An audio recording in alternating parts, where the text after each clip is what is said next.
দর্শক, পানিহাটি থেকে আমাদের অভয়ার মা রত্না দেবনাথ কাকিমার বক্তব্যটা একটু শুনুন।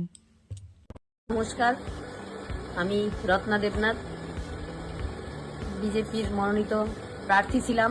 আপনাদের আশীর্বাদে আমি এখান থেকে জয়ী হয়েছি। তো যেটা আমি শুনছি চারিদিকে চলছে, সেটা খুবই আমাকে কষ্ট দিচ্ছে। খুব যন্ত্রণার মধ্যে থেকেই আমি বলছি, সমস্ত মানুষ জয়ী হয়ে যে আনন্দটা পেয়েছিল, সেটা ক্ষণিকের মধ্যে যেন একটা দুঃস্বপ্নে পরিণত হয়েছে। চারিদিকে ইউনিয়ন দখল, কোনো জায়গায় পার্টি অফিস দখল, ভাঙচুর, মেয়েদের উপর হুমকি থ্রেট, এগুলো আসছে।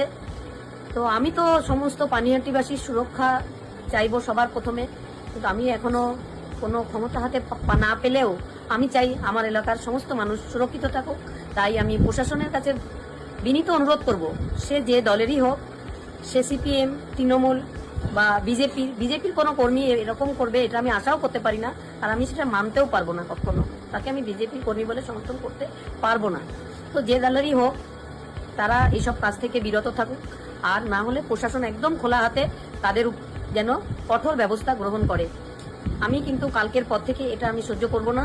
আমার আজকে শরীরটা সত্যিই খুব খারাপ, তাই আমি হয়তো এলাকায় যেতে পারিনি, না হলে আমি এলাকায় চলে যেতাম। সেটা আমি পারিনি আজকে যেতে। তবে প্রশাসনের কাছে আমি আবারও বিনীত অনুরোধ করব, যেন এই ঘটনাগুলো পুনরাবৃত্তি না ঘটে। নমস্কার সবাইকে।